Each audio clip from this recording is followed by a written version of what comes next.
Okay, Shalom, Shalom, Kwam Yasha Allah, Koholoimla Yahweh, Bahashim Yahweh Shai, Bahashim Rakahakudash. Double honors to our apostles and elders of Great Millstone who rule well, and that by the Spirit taught us this beautiful truth, and just want to say the water to all the H.I.M and Akwaf that's out here sincerely keeping the laws, the statutes, and commandments of Yahweh Bahashim Yahweh Shai to the best of their ability.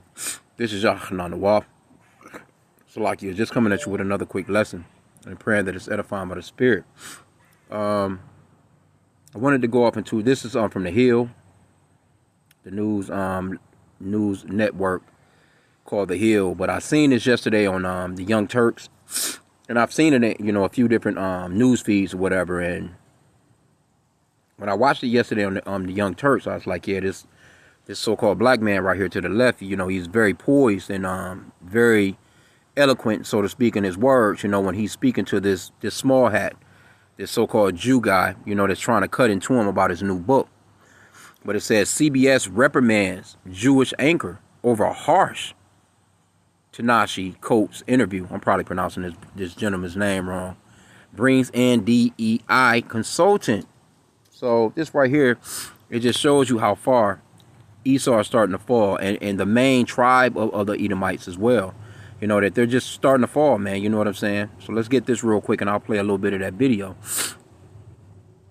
Ecclesiasticus, also known as the book of Sirach, 25 and verse 7. And it reads, there be 9 things which I have judged in mine heart to be happy, and the 10th I will utter with my tongue. A man that have joy of his children, and he that liveth to see the fall of his enemy. And this is what we're witnessing. We're witnessing the fall of our enemies, man. People are not that narrative that they've been pushing for all this time. That shit is not working no more. And he really tries to go in on he's being degrading, but he's trying to he's subtly saying it, so he's trying to seem as if he's nice. You know what I'm saying? But in reality, he's really trying to dog the brother. You know what I'm saying? But the brother was cutting his ass up. So and you can see, he was going too hard when CBS are reprimanding. So we're going to play some of this video. This is for educational purposes only. And I'm not getting any monetary value or anything off of it. Copyright disclaimer. So let's play the video, and you're about to see the small hat, how he gets down. And this is how Esau is, man. See, he tries to slip you up. He tries to trick you into to get you to slip up on your words. But this guy, he was handling, man. So let's just play the video.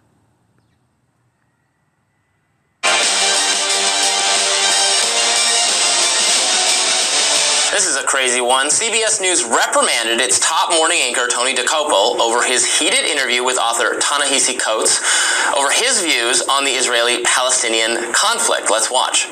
What is it that so particularly offends you about the existence of a Jewish state that is a Jewish safe place and not any of the other states out there?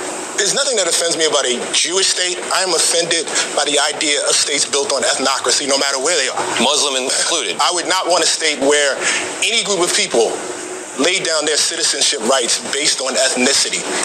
The country of Israel is a state in which half the population exists on one tier of citizenship, and everybody else that's ruled by Israelis exists on another tier, including Palestinian Israeli citizens. The only people that exist on that first tier are Israeli Jews. Why do we support that? Why is that okay? I'm the child of Jim Crow. I'm the child of people that were born into a country where that was exactly the case of American apartheid. I walk over there and I walk through the occupied territories and I walk down the street in Hebron. And a guy says to me, I can't walk down the street unless I profess my religion. I'm with another pastor. No. I want to. This is very, very important. It is extremely important. Yeah, lay it down. I'm working with the person that is guiding me is a Palestinian whose father, whose grandfather and grandmother was born in this town. And I have more freedom to walk than he does. Why is there no agency in this book for the Palestinians? They exist in your narrative merely as victims of the Israelis, as though they were not offered peace at any juncture, as though they don't have a stake in this as well. What is their role in the lack of a Palestinian? I have a very, very, very, very moral compass about this. And again, perhaps it's because of my ancestry. Either apartheid is right or it's wrong. The Star anchor, who is Jewish, was admonished on Monday on the one-year anniversary of the October 7th attack by Hamas on Israel. Coates has been stirring up controversy as he goes on tour for his new book, The Message. Coates compares Israel's treatment of Palestinians to apartheid and a moral crime. Coates writes, quote, "For as sure as my ancestors were born into a country where none of them was the equal of any white man, Israel was revealing itself to be a country where no Palestinian is ever the equal of any Jewish person anywhere." Let's watch another exchange. When I read the book, I imagine if I took your name out of it, took away the awards and the acclaim, took the cover off the book, the publishing house goes away, the content of that section would not be out of place in the backpack of an extremist. And so then I found myself wondering, why does Ta-Nehisi Coates, who I've known for a long time, read his work for a long time, very talented, smart guy, leave out so much? Why leave out that Israel is surrounded by countries that want to eliminate it? Why leave out that Israel deals with terror groups that want to eliminate it? Men who dye their grays shamelessly. Weston Boucher, he's a model who shamelessly dyes his grays, and we love it. Groups that want to eliminate it.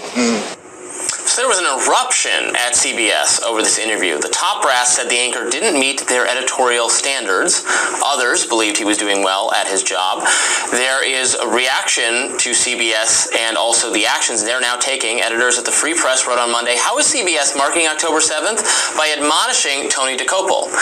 And that's not all. Puck News reported, get this, CBS is inviting a self-described mental health expert, DEI strategist, and trauma trainer, a man by the name of Dr. Donald Grant, to moderate a conversation on this issue at a forthcoming all-staff meeting. That's the part of this that I rolled my eyes hardest at. Look, I think what happened was fine.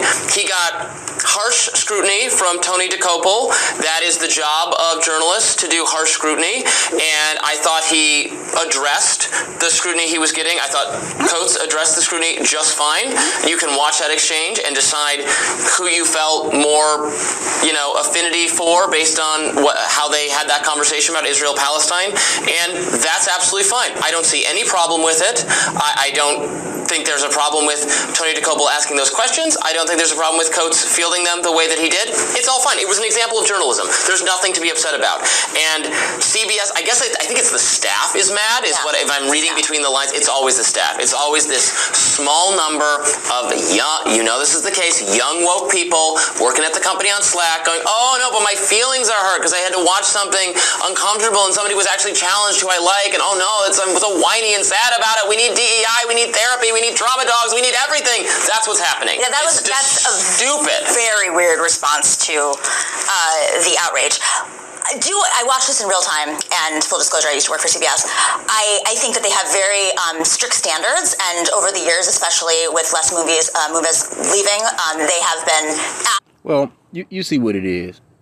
But the point of it is, Israel is just, they're losing that narrative, man. That InfoWars, they've lost that, man. As a matter of fact, it kind of reminded me of when this guy right here, Benjamin Netanyahu, Jew, he got booed and people started to walk out on his bullshit speech. But if you notice that guy, he was kind of insulting the man. He was like, well, let's take away your accolades. Let's take away that you're a well-known journalist, that you do great work. And let's take away your publishing. And basically your book is just a book that would be in the backpack of an extremist. He went that far as to saying that, bro. You see? And it was a good interview. It was far more to it, you know what I'm saying? He only showed like the little, I guess, the hot pieces, you know what I'm saying? Which one hot? I can kind of agree with this so-called white guy that's saying, hey, look, man, he asked some questions. That guy handled himself well, and let's just keep it moving. Let's just keep it pushing. But you can clearly see this guy's biased as hell, man. Okay, so yeah, let's play one of these real quick. Let's check this one, The Guardian. The best way to get the workforce to embrace generative AI technology is first to get them trained, second, give them hands-on experience, and third, really communicate as a leader why this is going to help them engineer themselves a better job for the future. The Assembly will hear an address by His Excellency Benjamin Netanyahu, Prime Minister of the State of Israel. I request protocol to escort His Excellency and invite him to address the Assembly.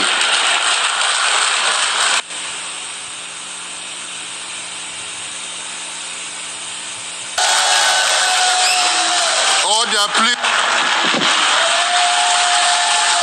Ladies and gentlemen, order.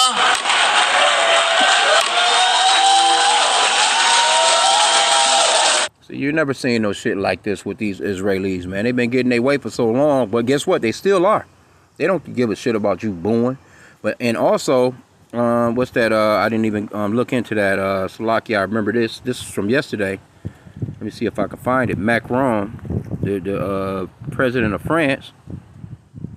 I ain't even have to even go that far into it. But Netanyahu slams Macron for trying to halt weapons shipments. They talking about putting stop sending these motherfuckers weapons and shit. So, you know, their little allies are you know, back and forth. Says Netanyahu blasts Macron, other Western leaders who support Israeli. Let me see here, Slovakia. Let's play this one in the New York Post real quick. I have a message for President Macron. Today, Israel is defending itself on 7 fronts against the enemies of civilization. We're fighting in Gaza against Hamas, those savages who murdered, raped, beheaded, and burned our people on October 7th.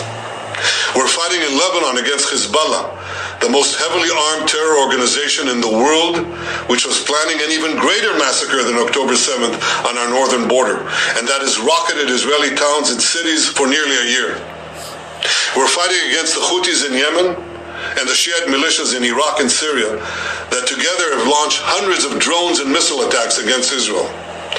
We're fighting against terrorists in Judea and Samaria who are trying to murder civilians in the heart of our cities. And we're fighting against Iran, which last week fired over 200 ballistic missiles directly at Israel, and which stands behind the 7-front war against Israel. As Israel fights the forces of barbarism led by Iran, all civilized countries should be standing firmly by Israel's side. Yet President Macron and some other Western leaders are now calling for an arms embargo against Israel. Shame on them. Is Iran imposing an arms embargo on Hezbollah, on the Houthis, on Hamas, and on its other proxies? Of course not. The axis of terror stands together. But countries who supposedly oppose this terror axis call for an arms embargo on Israel. What a disgrace. Well, let me tell you this. Israel will win with or without their support. But their No, the fuck you not. No, you're not. And I wish that you would do a damn speech saying you so-called blacks, Hispanics, and Native Americans, you know, you should be fussing and fighting for your tax money to stay within your pockets instead of supporting us. God damn it, why don't you do that? You know what I'm saying? Because they're not doing anything without America's backing, man. And it's crazy that you so-called blacks, Hispanics, and Native Americans, you go to work on a weekly basis. Motherfuckers steal taxes out of you. They steal the tax money. It's not like you're paying taxes. When you pay something, you're actually either doing it electronically, like you paying for whatever, or you're actually taking money to a building and saying, hey, you know, I want to pay my taxes. No, these motherfuckers is taking money from you. They're not even explaining to you how they're even coming up with the figures that they're even taking your money, or how they're even doing it. How do you figure that amount? You don't get no information. And then at the end of the year, you got to go through all these loops and bullshit for this motherfucker. You got to pay somebody to tell you if whether or not you owe him some more money or not. See, these are the types of injustices that are being done to the so-called blacks, Hispanics, and Native Americans. And then you'll have this Jewish clown, you know, he's sitting there on TV trying to, you know, down this man about his book. You know, and then it's ongoing, bro. So see, us so-called blacks, Hispanics, and Native Americans, we don't have no say in anything. We're just the worm, man. We're just Jacob the worm, man.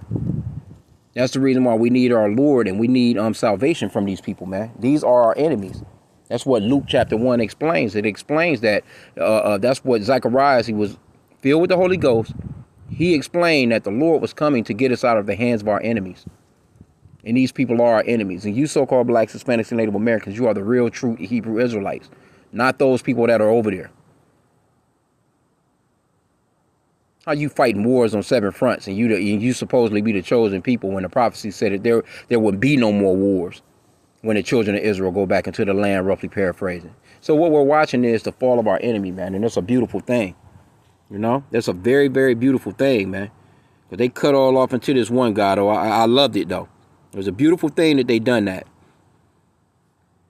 Let's go back, though. And it was more to this this video, too. If you want to, you know, leaving, they have... If you want to just go, you know, you could just search it. You know what I'm saying? Matter of fact, I didn't even search it. The rest of the entire video. Let me see, though. But I mean, you can, you know, I don't want to, you know, keep the lesson too long.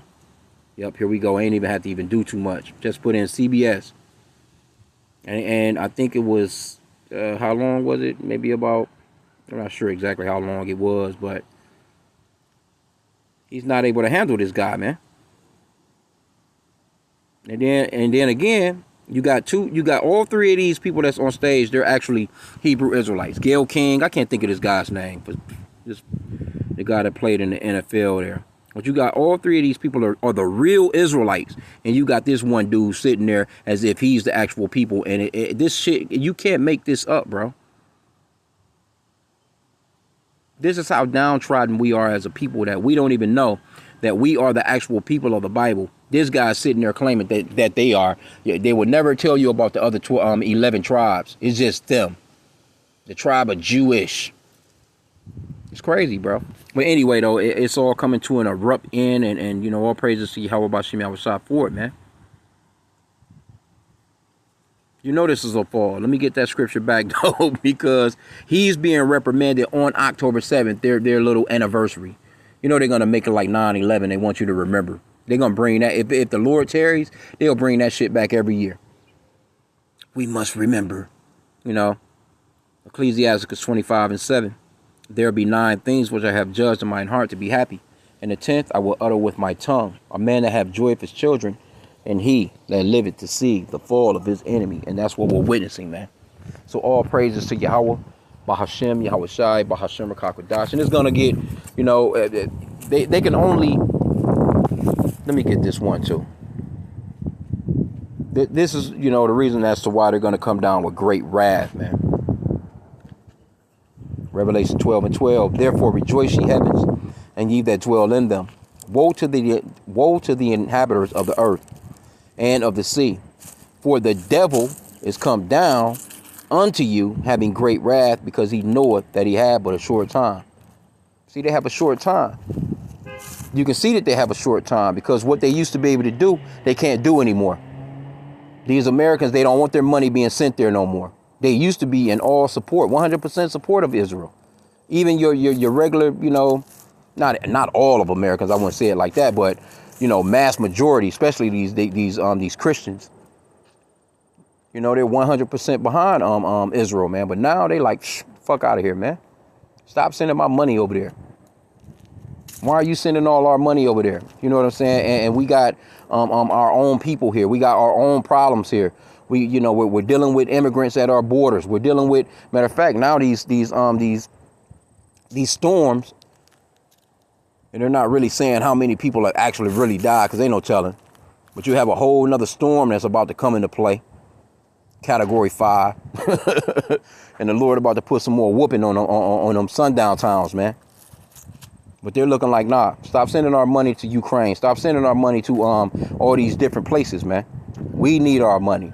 Help us, the American citizens. Our groceries are too high. Our gas is too high. Our rent is too high. People stress, man. So it's all just going to come down. It's really coming down to that division as well. Let's get that in Matthew chapter 12, verse 25. And Yahushua knew their thoughts and said unto them, every kingdom divided against itself is brought to desolation, and every city or house divided against itself shall not stand. And it's division all over the globe as far as these damn Edomites. These so-called white people cannot get along. It don't make no difference. That's why they they go to these meetings, UN meetings and summits and all this other shit, and they can't get along. And mainly because, you got these greedy ass Edomites, the small hats. They're, they want 99% of the pie. Really, they want 100%, but they're like, oh, well, we'll give y'all a percentage. And these other Edomites are like, well, hold on, man, we got to eat too. They're like, we got to eat too. And Esau's so goddamn greedy, he don't care. He doesn't care about his own people. Because those people over in Israel, they are no different than the so-called white people here. They out here them with their media, them fool the world and they're thinking that, oh, we're not white people. We're the Jewish people. No, motherfucker, you are Edomites too. and the rest of the world is tired of these people, man. So, I'm going to end out there, man. Matter of fact, verse 26. And if Satan casts out Satan, he is divided against himself. How shall then his kingdom stand? See, the devil coming down with great wrath because he knoweth that he had but a short time, And this man is the physical counterpart of Satan on this planet, man. You see what I'm saying? So it is what it is, man. These people are being hated. They're hated throughout the earth, man. So again, man, I'm going to end out there. I pray that this lesson was edifying. With that, Kwam Yasha Allah, and continue on praying for the downfall of this place. Shalom.